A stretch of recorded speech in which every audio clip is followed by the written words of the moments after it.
This is CityCast Madison. I'm Bianca Martin, and here's what Madison's talking about. Hello, you amazing CityCast Madison listener. Thank you for listening to this podcast. I want to let you know that this is the last week of our Fall Neighbors campaign. I know. So I've got to spread the word about our membership program. CityCast Neighbors, that's the name, offers you meaningful opportunities to engage and connect with your city and your neighbors.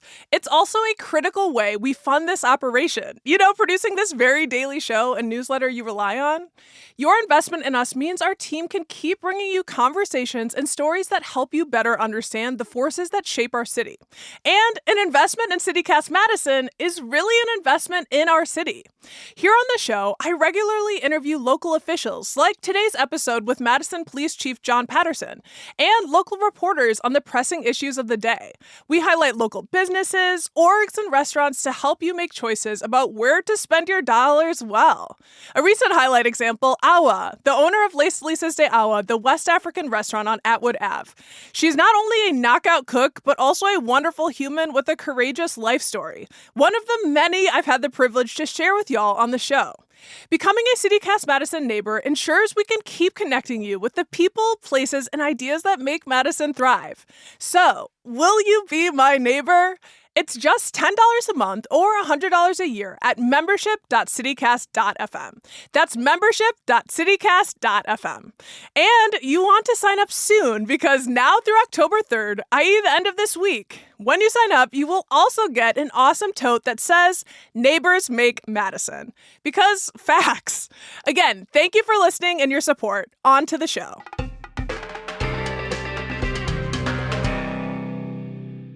This is my first podcast, so I'm pretty excited. Is it really? Oh my goodness. That's an honor for Is us. it good? It might be my last. Yeah, We'll see how many people tune in. Alrighty, let's get into it.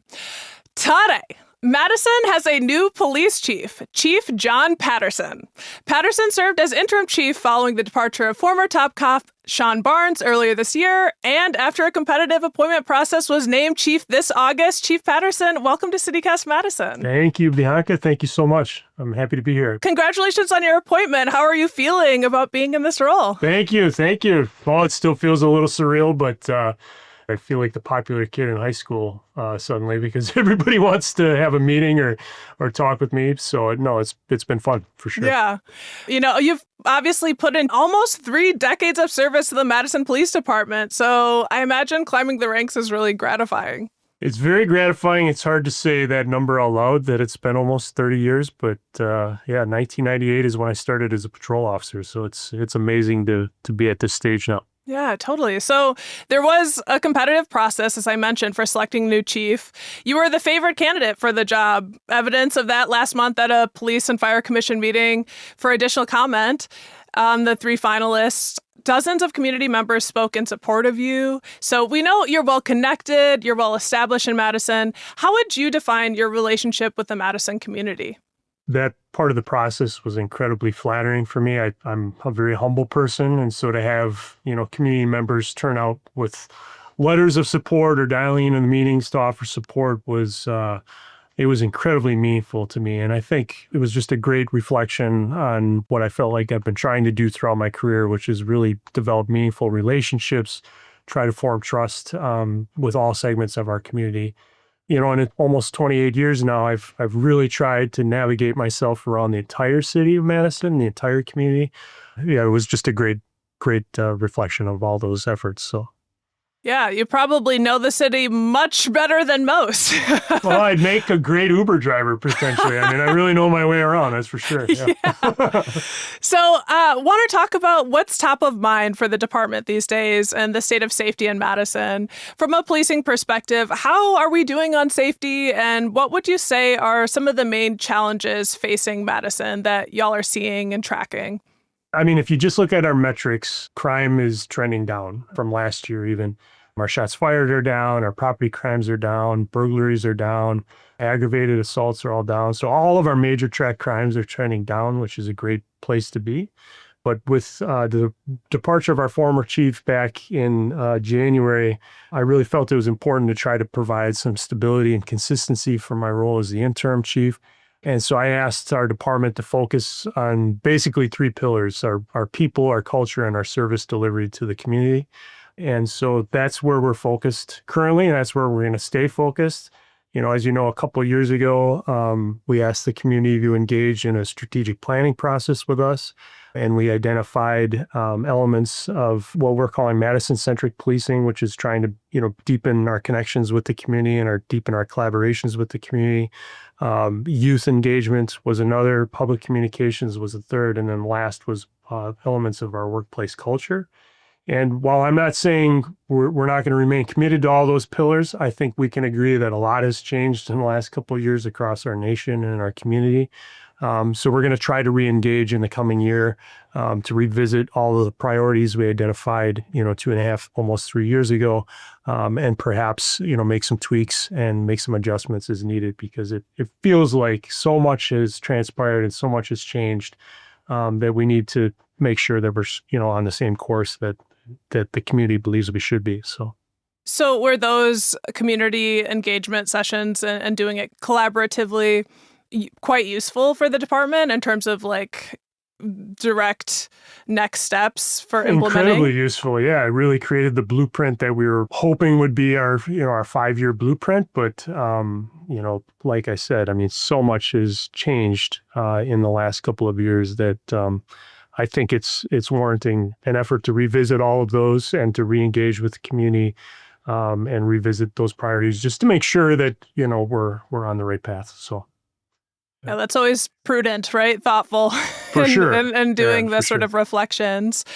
In that realm, what would you say MPD is really doing right now? Like initiatives and practices that you're finding worthy to highlight and invest in? Well, I think, we have been a department committed to community policing principles for my entire career and well before that. I think we've really taken great pride in our desire to collaborate and connect with our community. That has not changed. I think one of the biggest challenges, frankly, in policing is how we demonstrate our legitimacy. It's like a daily challenge in our community. And so I think our officers from the bottom all the way up have really remained committed to that and remained focused this year, which is great. But we need to remain flexible for our community and adapt to emerging trends. And so one of the smaller tweaks that I made just a couple of weeks ago is I reallocated some internal resources to help us focus on emergency management and emergency preparedness. As you remember, we just had a tragic incident back in December at one of our schools, the ALCS school. And I don't think we would have navigated that well enough had it not been for our robust peer support and employee wellness program. So we're making an investment with a full-time peer support officer now for 2026, and then 2 new neighborhood resource officers that will help us better connect, I'm hoping, with our unhoused population. That population has been growing pretty quickly in our community, and I think we really need to be more surgical and more intentional with how we're connecting with that population. And I'm hoping to improve outcomes, frankly, because, over the last, I can't tell you how many years, it's been kind of a patrol-based response. So we're, mainly waiting for calls for service, I guess, to respond to your behavior issues or concerns revolving around that part of our community. But I think we need to do better and try to improve those outcomes. Yeah, that's something we've been talking about a lot on the podcast and having conversations with, Madison Street Medicine and sort of how the city's official departments, how MPD, how the nonprofit sector comes together to fix this ongoing pervasive issue. And I'm curious, when you're thinking about maybe making some tweaks there, do you have any, specifics on that, or, how this scene could be improved so you're not seeing sort of the same cyclical type of response? Yeah, I think, one of the biggest themes that emerged this year were the communication gaps, I think, that do exist between the police department and maybe like the social justice center or Madison Street Medicine. And I think at the end of the day, we have the same goal, which is to try to best serve our community. And I'm hoping, basically it's taking a model that's worked in a lot of our neighborhoods, where we have a neighborhood resource officer who's, really meant to deepen relationships with the community, but also collaborate very intentionally with stakeholders that are serving the same community. That's essentially what I'm hoping we can achieve with these two positions. But, it's very unique that this particular segment of our community, because there may not be specific geographic areas that, we're spending the majority of our time in. There might be multiple, or they may change throughout the year depending on, patterns of members of that community. So it's going to be a challenge, but I think it's something that we need to try to hopefully, form better collaborations and really improve the communication gaps that I think have been persisting. Yeah. As you mentioned, the resource officer is sort of a more people-centric approach, a collaborative. Collaborative, less of a call-driven resource. And, it's really providing an individual officer that time to sit down with, let's say, the social justice center staff or Madison Street Medicine, name a partner, but taking away the call-driven part of their job responsibilities and allowing them time to be more collaborative and spend more time around problem solving and relationship building. Yeah, so homelessness, that's been a really big conversation on the podcast and in Madison lately. In the topic of, MPD looking at how can we serve the community better, a big topic around, I think, policing nationally and also in Madison is fair and impartial policing. Madison isn't unique in this, but historically and to this day has a racial disparity issue. According to a 2021 analysis, a highly cited review by James Austin presented to the Dane County Criminal Justice Council, the Black arrest rate was 11 times higher than the white arrest rate in the country and was twice as high as the national average. What are you thinking about in terms of approaches to racial disparities and policing, and what, specific interventions is your department taking to address this sort of, unfortunate that problem? outcomes? This has persisted, in my opinion, for far too long in our county.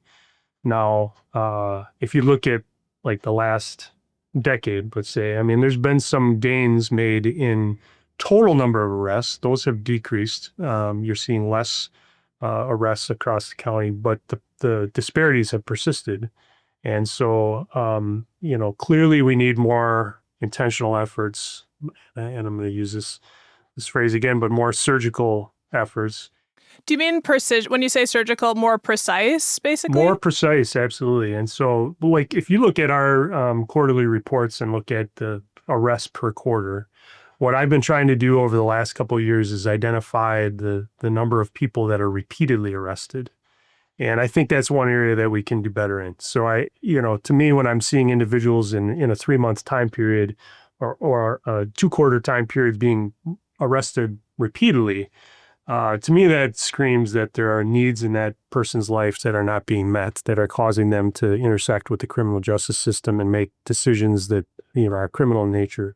So what are we doing other than arresting them and booking them in and then arresting them and booking them in? Like, how are we connecting them with resources, or how are we communicating with resources in our community to make sure that they're offering their services to this individual? That recidivism, I think, is an area that we have to focus on. I think it certainly will make impacts to those disparate numbers. The other thing I think we need to really get more intentional about is how we examine the potential for bias in individual arrest decisions. You mentioned Jim, his work previously, but we worked with the same researcher as well to try to do an arrest stress test, is what we called it, a few years ago, where we took a random sampling of arrests and compared geographic areas within the city. So trying to look to see, does an officer who decides to arrest someone for disorderly conduct downtown make a similar decision if it's on the west side, let's say on Allied Drive, or maybe on the south side near Penn Park, and trying to dig into whether or not there could be elements of bias driving certain outcome decisions. And I think we need to do more of that, and I think we need to do it with the community. and really try to dig into those individual decisions and make sure that it isn't elements of bias that are creating disparate outcomes. But I would really like to see, me as chief getting more involved in leading some of these discussions because, I feel like if we keep doing business as usual, we shouldn't be surprised if years from now it's the same disparate numbers that we're looking at. Yeah, that's so heartening to hear. And I think it's one of the trickier things to address implicit bias, right? Because it's something that most folks are not aware of. Speaking of myself, of everyone, and how we operate and how our brain makes these automatic decisions without our consent. Absolutely.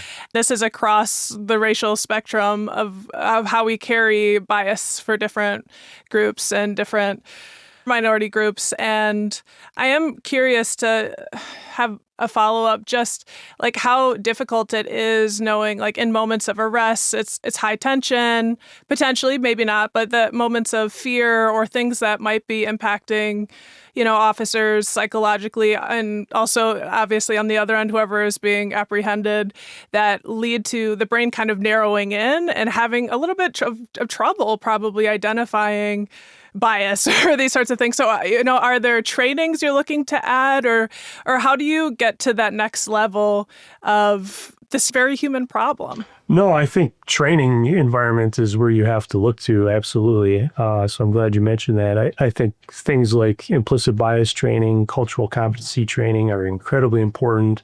We include elements of it in our pre-service academy, but it's something that I think we need to continue to revisit after a police officer graduates the academy, and when they come in and do their 24 hours of annual in-service or professional development training, there must be elements of this that are routinely fed to each person in uniform.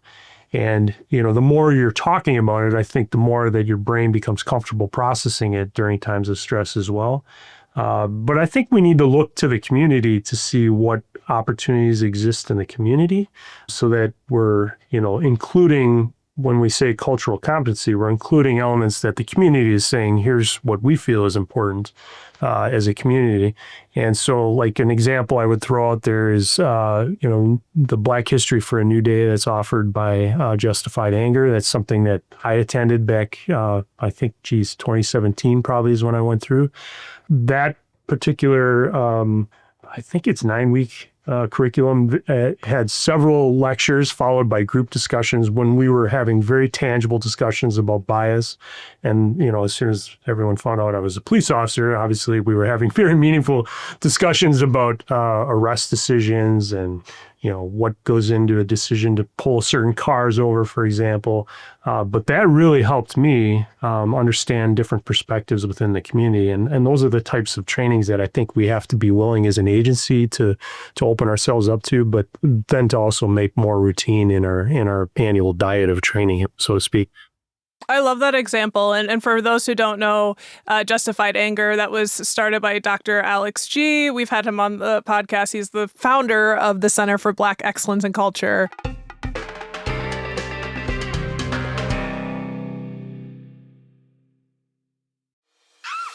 Are you ready to Vogue? Tickets are available now for St. Vinny's On the Runway, St. Vinny's Thrift Store's first ever fashion show. I can barely contain my excitement. The date is Wednesday, October 15th from 5:30 to 7:30 p.m. at the beautiful Madison Youth Arts Center. The show is a benefit to raise funds for St. Vinny's charitable programs like their food pantry, pharmacy, and housing support. This show is also celebrating 100 years of impact for Vinny's, as 2025 is St. Vinny's centennial. At On the Runway, there will be a pop-up shop, historical exhibit viewing, and a style show. Tickets are $25, but don't wait because there's only a limited supply. And you might know the MC, Krista Hatcher, afternoon host at Z104 Madison, and John Cobb, Associate Director of Retail Operations at the Society of St. Vincent de Paul, Madison. So what are you waiting for? Get your tickets today. Visit svdpmadison.org/event/Saint-Vinny's-on-the-runway. Hey, it's Rob Thomas here, the newsletter editor for CityCast Madison. At CityCast Madison, our mission is simple. We strive to make our listeners more engaged neighbors because we believe that better neighbors make better cities. Every day we bring you the local stories, conversations, and tips that help you feel more connected to Madison and to the people and places that make it feel like home. When you become a CityCast Madison neighbor, you're investing in that mission. Your support allows us to keep covering the local issues that matter most to our communities and highlight the stories that make this city shine. Plus, CityCast Madison neighbors get great benefits, like ad-free podcast episodes, a weekly email rounding up a full week's worth of curated local events, invitations to members-only special events, and more. Sign up today for $10 a month or $100 a year at membership.citycast.fm. Join the neighborhood. That's membership.citycast.fm. Hi there. I'm talking with Madison's new police chief about his vision for MPD and their role in serving the safety of all Madison residents. Thank you for taking the time to listen here on CityCast Madison to one of our city's top officials and how their work shapes our city. That's very neighborly of you, caring to be informed. We are in our fall membership campaign, so I want to thank our current neighbors and our newest neighbors who just joined the neighborhood cookout. Metaphorically, of course, but literally sign up to be a neighbor. Thank you. One of the things I hear most often from folks who choose to support this show is that they couldn't imagine their life without CityCast Madison. If this podcast is a part of your daily routine, your morning dog walk, or commute to work, we love your support. Becoming a neighbor is the best way to say, this work matters to me and I want it to stick around. It's an investment in our kick butt team that daily delivers on keeping you in the know locally. And if you're getting something out of it, it's a wise investment. If you haven't already, sign up to be a neighbor today at membership.citycast.fm. That's membership.citycast.fm. And we've got a membership goal, y'all. We've got some work left to do. So make my day, make the team's day. Sign up to help us crush our goal for new neighbors. Go to, once again, membership.citycast.fm. It'll be worth your while. And thanks for listening. You know, something else about Madison that we want to get into is the fact that we're growing, right? The city of Madison projects the population to be approximately 385,000 by 2050. So that's about 100,000 more residents than we have right now on this isthmus, a little bit outside, but that's a lot. So how are y'all thinking about this population bomb and how is it currently impacting MPD's work and how it will in the coming years? It's a great question. We use a complicated set of formulas to analyze our current staffing levels. And what it at the end of the day does is it looks at patrol workload. So what are we actually responding to? What are we spending our time on? And trying to ensure, too, that we're maintaining a good balance between reactive time and proactive time for the police officers. So, time spent basically responding to calls for service versus time spent trying to be proactively problem solving in the community. And a lot of other jurisdictions use simple population formulas to argue how many police officers they think they may need. We have found that it's better to look at what we're actually doing, what we're responding to, and really analyzing that workload to determine that. So it's a long-winded way of saying it's an ongoing process that we do every year. So looking at the previous year, what we did, how much time it took us, and then trying to determine, are we adequately staffed? And so that'll continue depending on, how quickly the city grows. It'll affect obviously how much work each patrol officer has, but certainly as we add more people, logic suggests you're going to have more time, more calls for service, more time demands being placed on your police officers, on your first responders. So I think, we'll have to really be careful to point out needs that are quickly arising in that arena. But we have to look at other things too, like traffic is still one of the major complaints here in Madison from residents.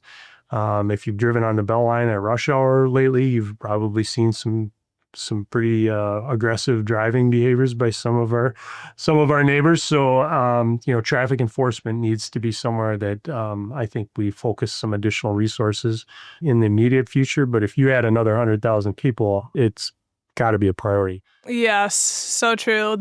We've been having discussions around Willie Street and folks speeding inside the city, and definitely on the Beltline. My goodness, I'm pulling this from Cap Times reporting, but I have that the police department has an operating budget around $98 million right now, and more than 500 sworn officers. So, just felt like sharing that context. In recent months, as we're talking about population, we've seen an increase of deportations and ICE raids nationally. Madison hasn't experienced the same kind of, targeting as, say, our Chicago neighbors in terms of deportations and folks coming from the federal government into our city. But have you all experienced pressure at MPD around this increased, presence or outside interest in your policing and, how it might impact the way you can serve Madison's immigrant population? Yeah, this is something that I think about a lot, to be honest. When the election was decided back last November, one of the first things we did was reach out to our partners in the Latino community and the immigrant community to try to assist with some communication, because we knew that this was going to be an immediate concern. So our first communication came through community partners, and it was a reassurance of what our mission statement is, which is to provide high quality services to everyone in the community. Our code of conduct has guided us for over 2 decades, probably almost 3 decades now, and that really reinforces the tenets of community policing and tells us that our services have to be inclusive of everyone in the community. So if you keep our code of conduct and our mission statement in mind, we can't deny services just based on the fact that you're, a legal resident of the United States or not. And so we are here to serve the entire community, and immigration status laws does not have any bearing on how we serve you. And I just reiterate at every opportunity, like, crime victims or people that want to report anything to the police department or contact the police department should never be afraid to call us. We're here to serve everyone. And the only time really that immigration status laws will be a consideration is if someone's suspected of like a violent crime, or, they've been identified as, involved in terrorism or espionage or something like that. But otherwise, we're not going to enter into a 287G agreement with the federal government. We're not going to, be concerned with immigration status law violations. That's in the realm of the federal government's responsibility. To the point of the community engagement that you've done, Centro Hispanos director wrote a letter of support for your hiring, and the work that you've done around Amigos en Azul, that this is something that truly has been on your mind and that you've been on the ground on this issue. And, Madison does have a growing population of Latino folks, and, being in connection with all different communities is just feels like really key to community support and connection with having a successful police department. Yeah, it's absolutely critical right now. And we can't expect there to be public safety throughout Madison if we have a significant segment of our community who's afraid to engage with us, and who's afraid to report crimes, who's afraid to be witnesses to crimes. I mean, that does not equate to public safety for everyone in Madison. That equates to frankly, a result that none of us want, I don't think, in this community. So, but, I've had a lot of requests to be more vocal about our position, be more vocal about my position. And, I think it's really important right now for our community partners to drive that conversation. And I've seen around the country certain police chiefs or certain elected officials standing up and, being very vocal about their position. And it's been without the community there. And I kind of question, what purpose that is actually serving. Is it helping the community we're trying to serve and try to reassure, or not? And sometimes I'm, feeling that it's not necessarily serving that purpose. So that's why I've really been reliant on our community partners and trying to be as supportive as possible. And when they need me to be, vocal and communicative about this, I will absolutely be there. Well, something that has been added to the scene in recent years in a response to get more community involvement is the Civilian Oversight Board. And then after that, there was an Office of the Police Monitor that was created, both of these being structures that were supposed to help grow trust in the community. And, I spoke with your predecessor, former Chief Sean Barnes, on the show earlier when he was leaving the position, and he expressed some concerns around the workings of the Madison's newer Civilian Oversight Board and Police Monitor. He called them, quote, a hammer looking for a nail. How do you view their work in relation to y'all's work at Madison Police Department, and what's your relationship with that office like specifically? Well, I have attended, well, not in the last couple months because, I think my role has changed a little bit, but as the assistant chief under Chief Barnes, I attended almost every single PCOB meeting. I have attended NACOL conferences with members of the PCOB and with IM Robin Copley. What type of conference? NACOL, I'm sorry, National Association of Civilian Oversight of Law Enforcement. So sorry to throw acronyms out there. There's a lot of acronyms you're in this allowed. business. Then it's my job to ask what they are. No, that's good. That's good. But when I was a Captain South, I started a district advisory board, and it was in large part because I came in and I looked at our survey results, which at the time it was just an online survey that, we would post up at the libraries and we would email out via district blotters. And the returns in a district which was the third most diverse district in our state were like 97% from Caucasian residents. And it was not providing me, I felt, the voice that I needed to be an effective leader in that particular district. And so I'm just giving you this example because I believe very strongly in our residents and our community having a voice in what justice looks like in their community. And so I think with that in mind, I'm a believer that this model can work.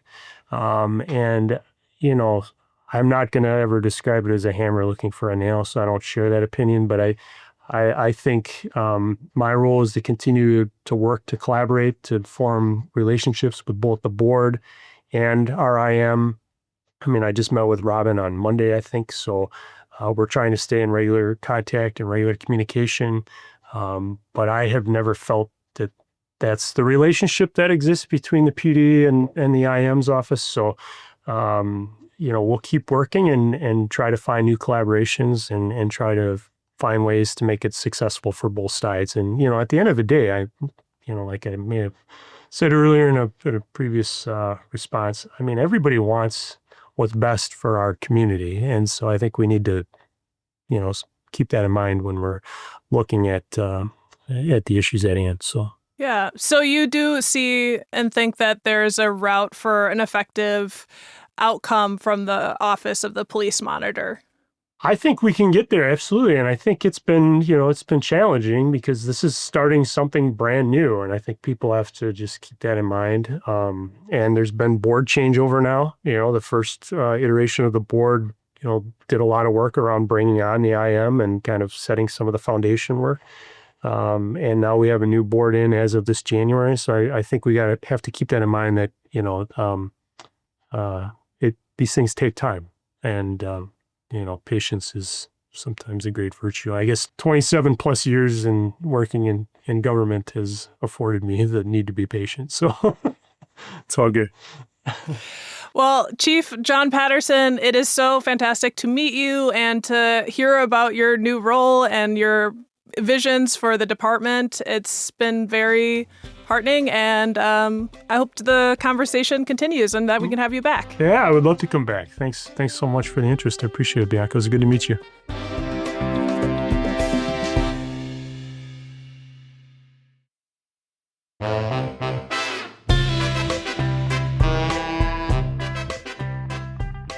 That's all for today here on CityCast Madison. I'm your host, Bianca Martin. And to really bring the point home here, don't forget you can support the show and get great perks by becoming a CityCast Madison neighbor at membership.citycast.fm. I want to thank our new members who've just joined. Madeline T., a former guest of this show. Thanks for listening and the ongoing support. We've also got Barbara K., Corey C., and Andrew S. Welcome, y'all. Thank you. So glad that you're neighbors. And thank you to all of our neighbors for believing in our work enough to invest in it and help sustain this show into the future. I see you, and it feels good to be seen, right? If you aren't a neighbor yet, I'd love to see you sign up.